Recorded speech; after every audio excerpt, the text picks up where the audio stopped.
Chapter 2. The faith commended to their faithful by all religions, and considered by them as a virtue essential for him who hopes for eternal salvation, is no wise approved in the secret teachings. Based on the advice given by the Buddha to his disciples, the primary recommendation that the masters give to neophytes is doubt. Doubt is an incitement to research, and research is the way which leads to knowledge. It does not follow from the above that he who understands to follow the path of the secret teachings is thrown wholly on his own resources. By no means. He is put face to face with certain facts which have always seemed to him so obvious that he has never given them a moment's thought. And the master says to him, now investigate whether these facts which you accept as representing a reality are truly real. Examine them attentively and at length, putting aside all preconceived ideas. Empty your mind of all the opinions which it has harbored concerning these facts. Doubt that which you have mechanically admitted up to the present. Look as you would look at quite new things, those which form your physical environment. You will then investigate the mental reactions to which they give. To examine the people among whom we find ourselves, to investigate the manifold phenomena which continually arise and disappear around us, and then to reach the point at which we examine the spectator of this spectacle, whom we call I. That is truly an interesting program, which promises unforeseen discoveries.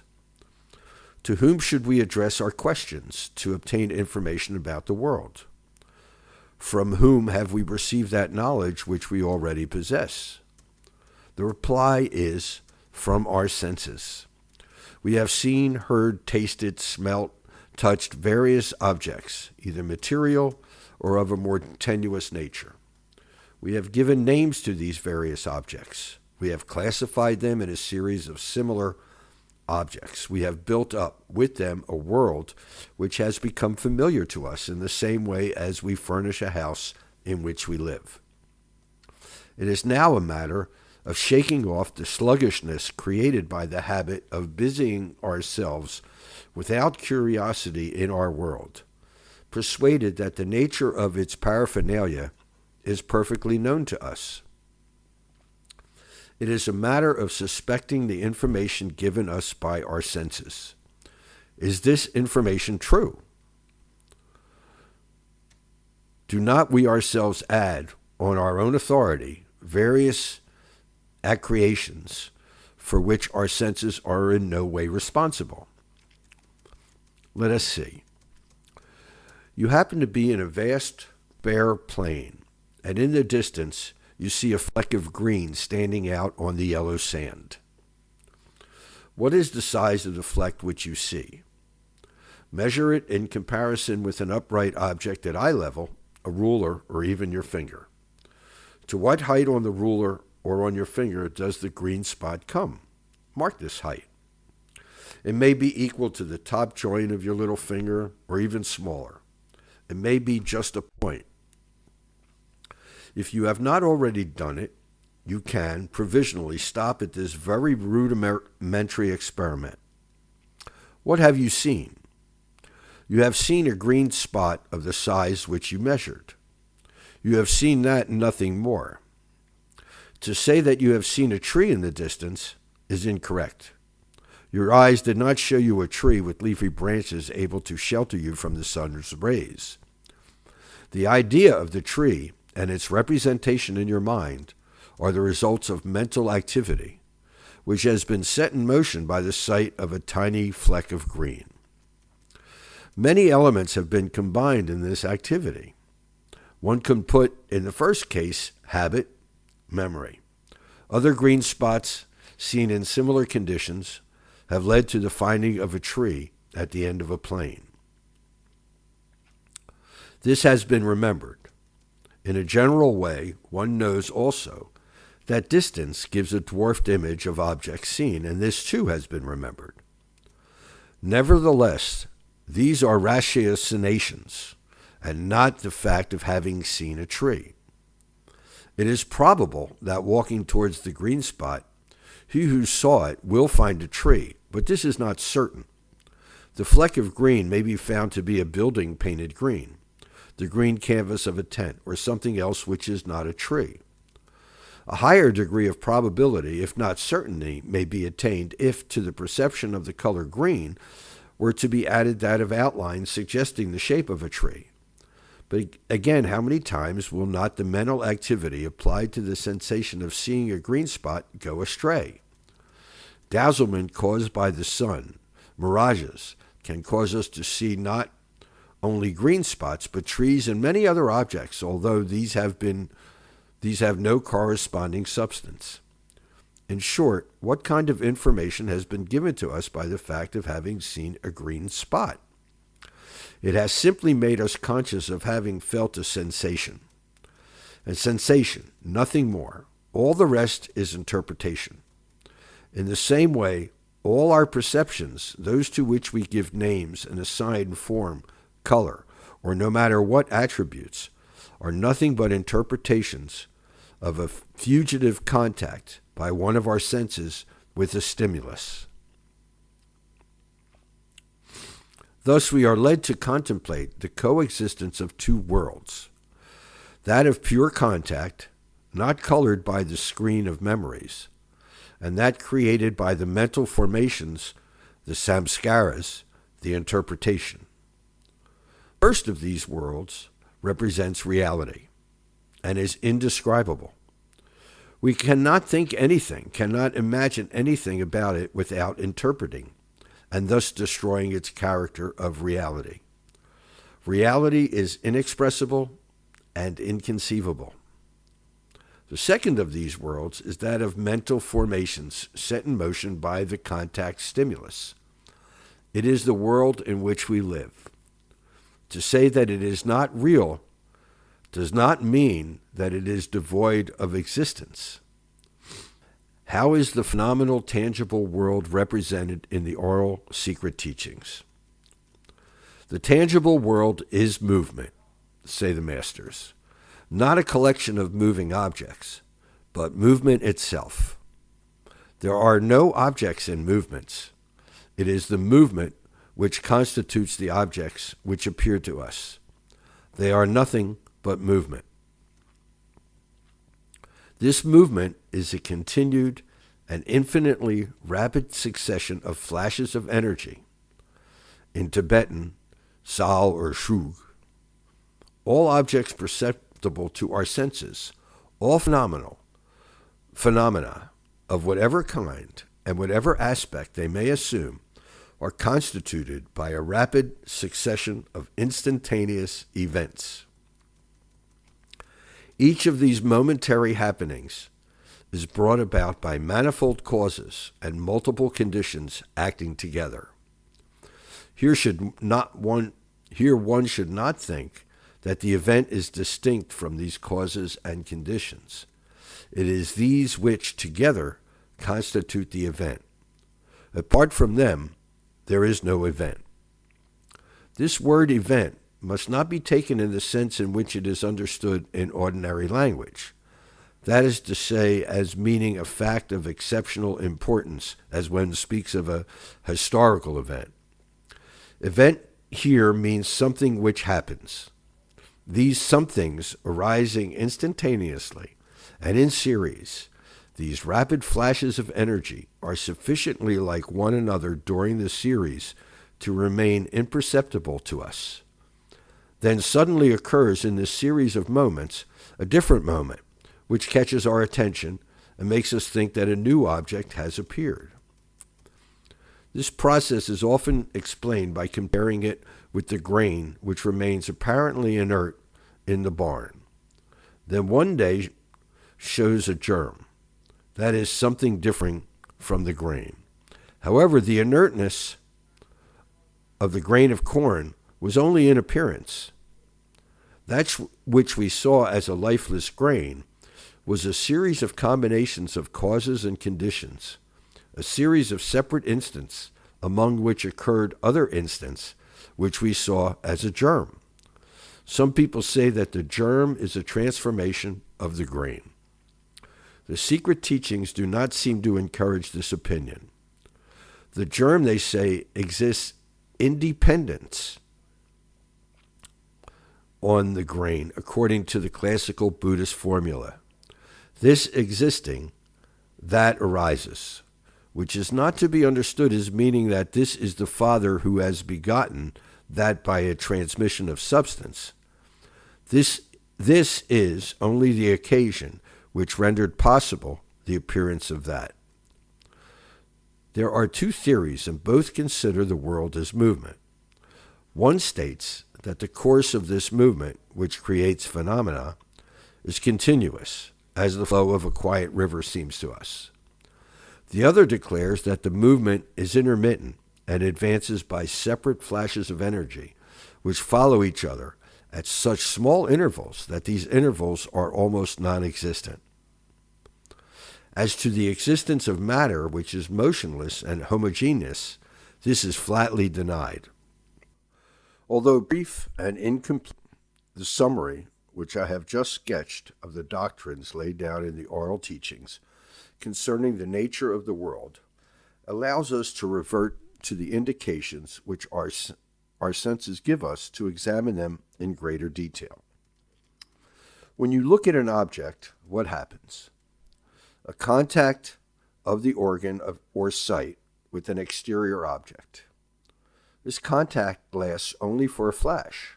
When you think that you are looking for a long time, what in fact happens is a series of repeated contacts, each one of which lasts only for an instant, and of which none is identical with the previous one.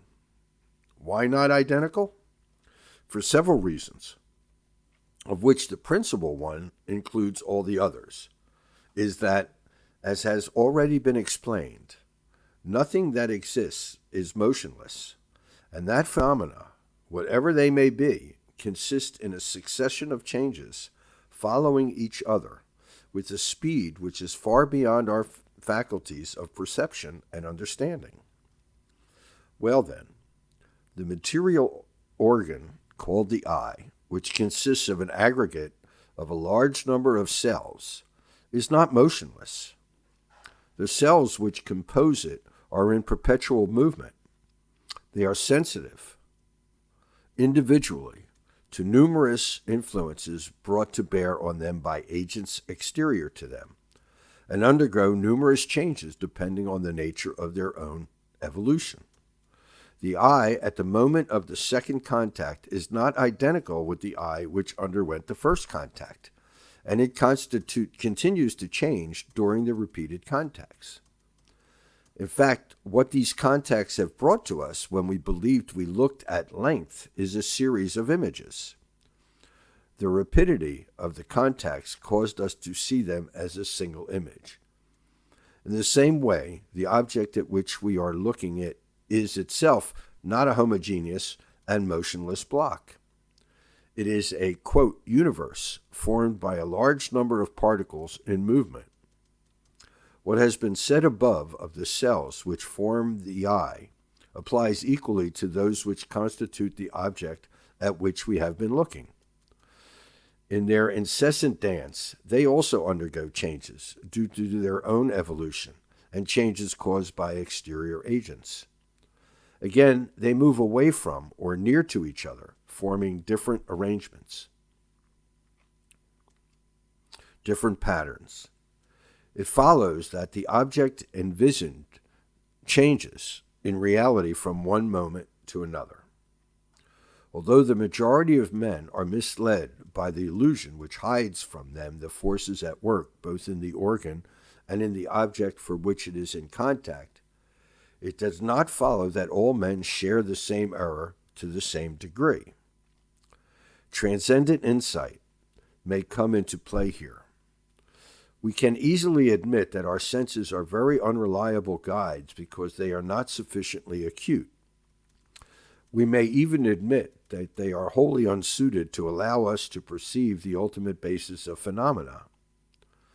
But it is also reasonable to believe that our senses are susceptible to education and that their acuity can be increased. To what degree can this be done? It is impossible to foresee it, but it is reasonable to suppose that we have by no means reached the limit of perception of which our physical and mental faculties are capable. What has been said about the sense of sight and its object naturally applies as well to the other senses. The ear, a little universe in motion like the eye, and its object, sound, to odors and to the nose, to taste and to the tongue, to the sensations felt by the contact of our skin with a foreign body. In every case, it is a question of the meeting of two aggregates in motion, and also in every case, it is a matter of a sensation followed by an interpretation, which brings it into the realm of consciousness while distorting it. Can we propound the question, among these multiple and intermingled contacts, which one gives us real knowledge? We must beware of the word real, which, when we use it, simply corresponds to an idea that we ourselves develop, to a manner of understanding which is peculiar to us, or which we have adopted on the suggestion of others. In any case, no experimenting can put us in touch with absolute reality, for it is with his senses that the experimenter perceives the progression of the experiment he carries out, and its results. Now his senses, as he has just been explained, only gives him various series of sensations, which he interprets in his own way. It is probable that this way of understanding is always very different from the reality. But is there a reality? A unique reality in the absolute sense? What can we know of it? And what meaning would it have for us, who do not belong to the world of the absolute, but to that of the relative? Reality is synonymous with existence. That which is real, that which exists, is that which produces effects. How then do we know that a thing produces effects? We know it when we perceive them, when we feel the effects. Now each of us feels the sensations which the composition of his being allows him to feel. A man neither feels nor perceives exactly as a mosquito or a plant does. A being other than human, a god, a demon, or no matter what other being, does not perceive as we do. The extent, the gradation, the strength, the nature of the sensations, the perceptions differ according to the constitution of the organ of contact of different beings. It follows, therefore, that that which is real, that which exists, which produces effects for one, does not affect the other, has no reality, and no existence for him. Each sphere, each world, each order of beings possesses a reality of its own, because it produces effects in this special sphere, and for this order of beings. We must beware of ideas and judgments based on our human mentality, on our human senses, and of relating and gauging according to our measure that which exists in the infinity of space. One can very well apply to the oral teachings what has been said above concerning the discontinuity of the movement which is the world. This teaching is not expressed in a consequent and methodically arranged manner, as we might be tempted to wish. The subjects explained are interlaced, repeated, seen from various points of view. It is rare that a graduated, quote, course is given to a particular student. The teaching is composed rather of separate interviews, often taking place at very long intervals. My observations consist in assembling the summaries of conversations I have heard. Each of my readers must connect together those of these summaries which are most interesting to him. As I have stated at the beginning of this book, the method employed in the oral teachings is to suggest to the inquirer various subjects for reflection, and it is for him to make what he can of them. For some people, the theories which they have touched will serve as a key to open the door to a field which until that moment had been closed to them, while others will turn the key in their hands without putting it in the lock, or even will not suspect that there exists a door to open. This comparison is in accordance with the thought of the masters who impart the oral teachings. Relying on the preceding explanations, I feel I may return to the subject of contacts in order to develop it and insist on certain points. It has been said that the contact of a sense with its object is made up of a series of evanescent contacts. It has also been stated that during these contacts, both the sense organ and the object with which it is in contact undergo changes, because both are aggregates of particles in movement. The intensity of the different contacts varies. Only some among them awake an echo in the mind. This echo